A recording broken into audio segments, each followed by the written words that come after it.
नमस्कार दोस्तों, मैं शबनम कुमारी आप सभी को इस छोटे से मंच पर हार्दिक अभिनंदन करती हूँ। आज हम लोग देखेंगे माटी की मूर्ति की सबसे अंतिम चरित्र बुधिया का। अभी तक हम लोगों ने जाना कि माटी की मूर्ति जिसका प्रकाशन वर्ष 1946 और लेखक राम वृक्षवेल ने पूरी है। यह रेखाचित्र विधा की रचना है और इसमें जितने भी चुनिंदा लोग हैं इनके बारे में बेनीपुरी जी ने जो रचना की है वे हजारीबाग सेंट्रल जेल में रहते हुए किए हैं। तो एक बार सभी चरित्रों का क्विक रिवीजन करके और फिर मेन चरित्र अंतिम चरित्र जो है बुधिया का उस पर आएंगे। तो चलिए शुरू करते हैं। पहला चरित्र है रजिया का। रजिया कौन है? लेखक की बचपन की दोस्त है और बचपन में अपनी माँ की चूड़ी बेचने में सहायता करती थी और वही युवा होने पर स्वयं चूड़ी बेचने लगी। दूसरा चरित्र है बलदेव सिंह का। बलदेव सिंह कौन है? तो यह पूर्व यानी बंगाल में किसी राजा के यहाँ पहलवानी करते थे और लाठी चलाने में निपुण है और एक विधवा के खेतों से अवैध कब्जा छुड़ाने पर कुछ लोगों ने एक सुबह बलदेव सिंह की हत्या कर दी थी। यह है बलदेव सिंह। तीसरा पर चरित्र कौन है? सरजू भैया का। सरजू भैया कौन है? लेखक के मुँह बोले भैया हैं और इसमें विक्टर ह्यूगो की कृति ला मिजरेबल का जिक्र किया गया है। चौथा पात्र कौन है? चौथा चरित्र मंगर का है। वह व्यवसाय से हलवाहा है, हट्टा कट्टा शरीर है और वह एक स्वाभिमानी व्यक्ति है। वह एक विकलांग विवाहित बेटी का पिता है और उसके एक पुत्र था, उसका मृत्यु हो चुका है। पत्नी का नाम क्या है? भकोलिया है और वृद्ध जब होता है मंगर तो उसका एक आँख खराब हो गया है और उसे पक्षपात मारा दिया है, यानी विकलांग हो गया है। कौन? मंगर। पांचवा चरित्र है रूपा की आजी का। रूपा की आजी कौन है? घर में हुई एक के बाद एक आकस्मिक मौतों के कारण लोग उसे डायन समझते हैं और भीड़ द्वारा डायन होने पर शक के पीछे किए जाने पर कुएं में कूदकर जान दे देती है। कौन? रूपा की आजी। छठा चरित्र है देव का। लेखक के बचपन का मित्र है। उसे पुलिस इंस्पेक्टर ने एक बार बहुत मारा था और जिसके बाद भी वह नहीं रोया था, परंतु रात में सोते वक्त कराहने की आदत उसको लग गई है। सातवां चरित्र है बाल गोविंद भगत का। वह कौन है? वह कबीर के अनुयायी हैं। एक खास बात उनमें यह है कि जब उनके पुत्र का मृत्यु हो गया था उस समय स्वयं उन्होंने गीत गाए थे और वे कहते थे कि आत्मा परमात्मा के पास चली गई है। यह कहकर उत्सव मनाने की बात है, रोने की बात नहीं है। कौन है ये? बाल गोविंद भगत। अगला चरित्र है भौजी का। वह रिश्ते में लेखक की भाभी थी। लड़ाई झगड़े के बाद भी सुख दुख में साथ देना भौजी के स्वभाव की खास बात थी। अगला चरित्र कौन है? परमेश्वर का। लेखक के पट्टीदारी का एक व्यक्ति है, नशे से लत रहता है हमेशा, किंतु स्वभाव से जीवंत और रसिक इंसान है। अगला चरित्र कौन है? बैजू मामा का। जेल में रहने के आदी हैं, छोटे छोटी चोरियों के कारण 30 वर्षों से पटना के जेल में है। और अगला चरित्र किनका है? सुवान खां का। वह पेशे से राजमिस्त्री है। लेखक ने इस रेखा चित्र में अपने नास्तिक होने का भी जिक्र किया है। और लास्ट चरित्र है बुधिया का, जिससे इस सेशन के माध्यम से हम लोग देखेंगे। तो चलिए शुरू करते हैं। बुधिया। एक छोटी सी पठिया फुदकती हुई आकर चमेली की ताज़ा नरम नरम पत्तियों को ताबड़तोड़ नोचने और चबाने लगी। उस दिन तक मुझ में वह कलात्मक प्रवृत्ति नहीं जगी थी कि उस नन्हे खूबसूरत जानवर का वह फुदकना, अपने लंबे कानों को फटफटाते हुए पत्तियों का वह नोचना, फिर चौकन्नी आंखों से इधर उधर देखते हुए लगातार मुंह चलाना और जब तब शायद माँ की याद में में चिल्ला उठना, मैं विस्मय विमुग्ध होकर देखता सुनता रहता। उस दिन तो सबसे बड़ी ममता थी उस चमेली पर जिसकी कलम मैं दूर के गांव से लाया था, जिसे मैंने अपने हाथों से रोपा और सींचा था और जिसकी एक एक पत्ती निकलते देखकर मैं फूले नहीं समाता था। इस छोटी सी दुष्ट पठिया ने सब सत्यानाश में मिला दिया। किसके बात कर रहे हैं? एक बकरी के बच्चा है पठिया, उसकी बात लेखक कर रहे हैं। मैं गुस्से में उसे मारने को दौड़ा। वह हिरन के बच्चे से छलांग लेती भागी और मैं पीछे लगा। मत मारिए बाबू, यह बुधिया थी। तो एक लड़की आती है, वो कहती है मत मारिए बाबू, यह बुधिया थी। बुधिया एक छोटी सी बच्ची, 7-8 साल से ज़्यादा की क्या होगी, कमर में एक रंगे की खड़ुकी लपेटे जिसमें कितने पैबंद लगे थे और जो मुश्किल से उसके घुटने के नीचे पहुंचती थी।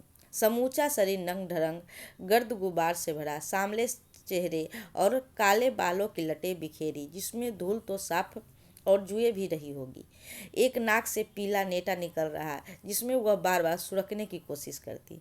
उसकी बोली सुन और शायद यह सूरत देखकर भी इच्छा हुई कि एक थप्पड़ अभी उसके गाल पर जड़ दूं।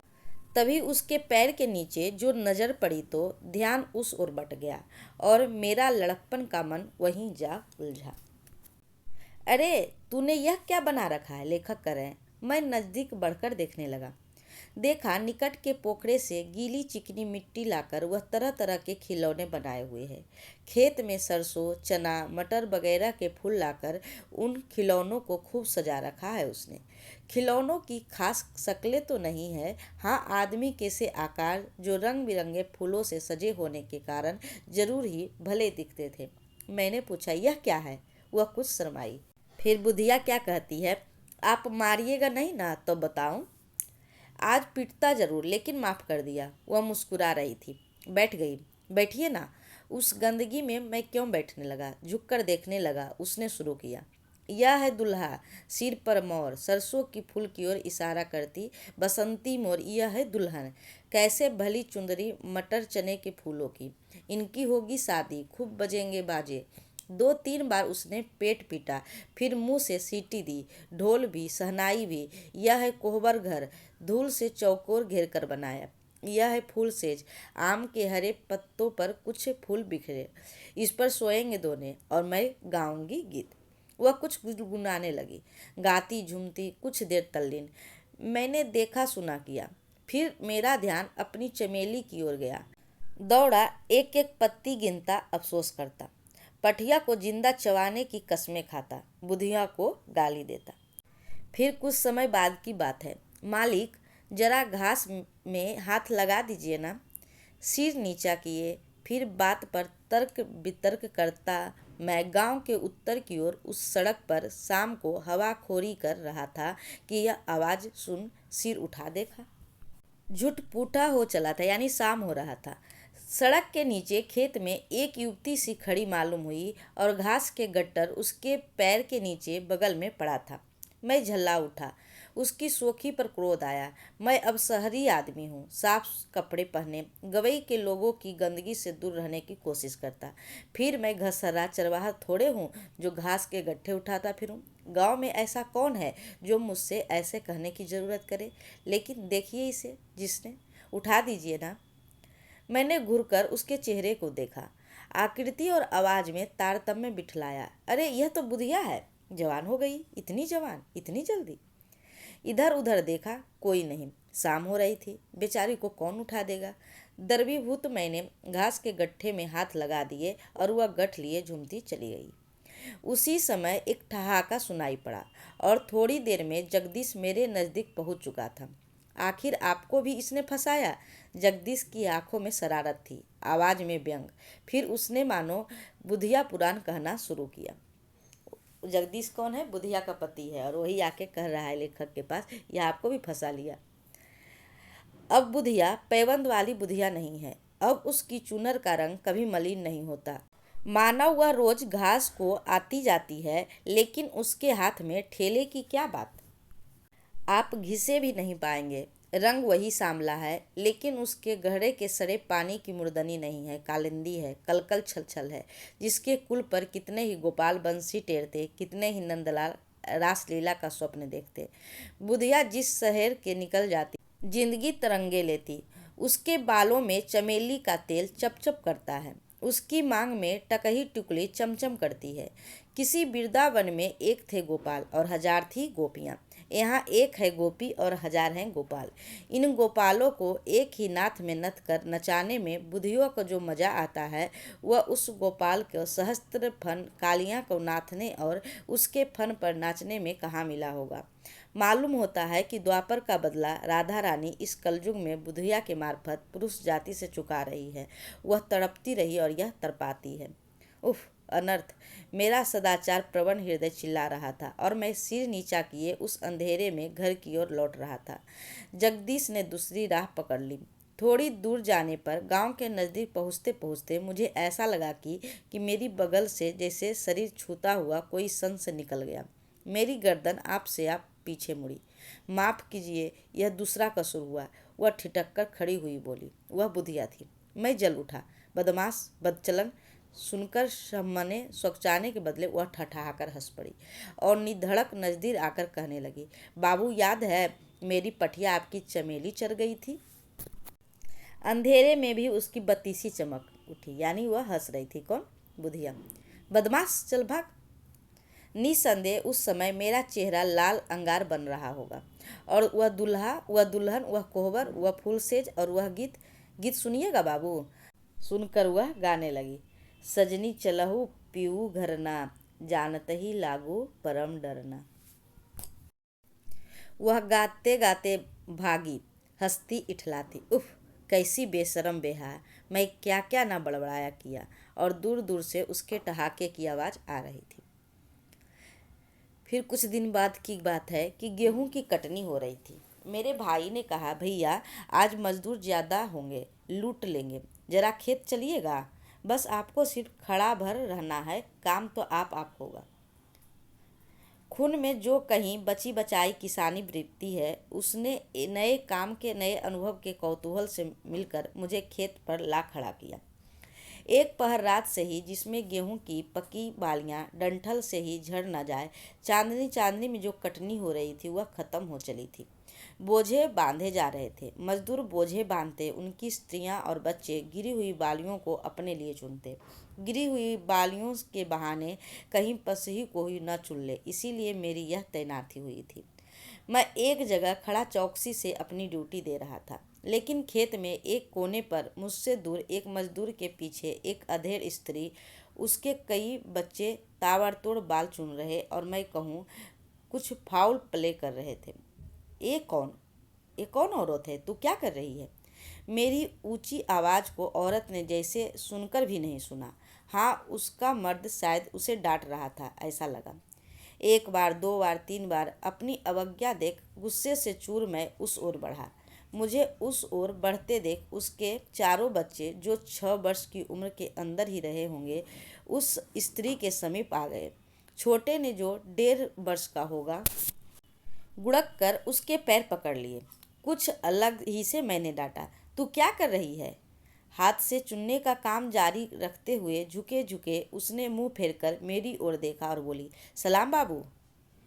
ये कौन है? अरे बुधिया, यह बुधिया है जो कभी खड़की पहने थी, कभी जिनके चूनर नहीं मलिन होती थी। उफ, यह क्या हुआ? उसका हुआ बचपन, उसकी वह जवानी और यह बुढ़ापा ही तो। फटा कपड़ा, बाल बिखेरे, चेहरा सूखा, गालों के गड्ढे, आंखें के कोटर। फिर लेखक कहते हैं, बुधिया? तो वो कहते हैं, हाँ बाबू। मुंह फेरकर मेरी ओर सूखी मुस्कुराहट से देखा और काम में लगी रही। तब तक उसका आदमी बोझे बांध चुका था। उसने पुकारा, जरा इधर आ, हाथ लगा दे। बुधिया बांध चुलना छोड़ छाड़ कर कर खड़ी हुई और मेरी ओर देख फिर वह हल्की मुस्कुराहट ले उस ओर बढ़ी। मैंने उसके तनकर खड़ा होते ही देखा कि उसका पेट बाहर निकला है, पैर उठ नहीं रहे हैं। ओह, यह तो गर्भवती है। तू ठहर, मैं बोझा उठाए देता हूँ, मैंने कहा। ना बाबू, आपसे बोझा उठाने को नहीं कहूँगी, आप नाराज हो जाते हैं। उसके आगे के 2 दांत अजीब करुणा बरसाते चमक पड़े। मुझे धक से लगा। पुरानी बात याद आ गई। वह संध्या, वह घास का कट्टर, बुधिया का निवेदन और जगदीश का व्यंग, मेरी बौखलाहट, उसका पागलपन। उसी समय उसका छोटा बच्चा रो उठा। वह उसकी ओर लपकी और मैं सीधे उसके आदमी के पास पहुंचा। बोझा उठा दिया। वह हट्टा कट्टा जवान बोझा लेता झूमता चला बना। इधर बच्चे को दूध पिलाती, पुचकारती, दुलराती, हलराती बुधिया बोली, बाबू आपके कै बच्चे हैं? ये बड़े दुष्ट है बाबू, देह बर्बाद करके भी इसको चैन नहीं है, बड़ा तंग करता है। बाकी 3 बच्चे भी उसमें सटे खड़े थे। एक की देह पर हाथ फेरती, एक की पीठ ठोकती और एक को आँख से ही प्यार उड़ेरती। गोद के बच्चे को थपथपाती। इस स्थिति में ही मस्त वह क्या क्या मुझसे बकती रही। मैं एकटक उसकी ओर देखता रहा। आंखें उसकी ओर देखती और दिमाग अपना काम किए जाता। हाँ, बरसात बीत गई, बाढ़ खत्म हो गई। अब नदी अपनी धारा में है, शांत गति से बहती। ना बाढ़ है, ना हाहाकार। कीचड़ और खरपात का नाम निशान नहीं। शांत निःशब्द गंगा। मेरे सामने महान मातृत्व है, वंदनीय और अर्चनीय। इस प्रकार यूनिट 10 के जो मिट्टी की मूर्ति की रचना था उसके सभी पात्रों को मैंने एक एक वीडियो के माध्यम से संपूर्ण किया और यह सेशन आज का समाप्त हुआ। आपको कैसा लगा कमेंट में ज़रूर बताइएगा। Thanks for watching.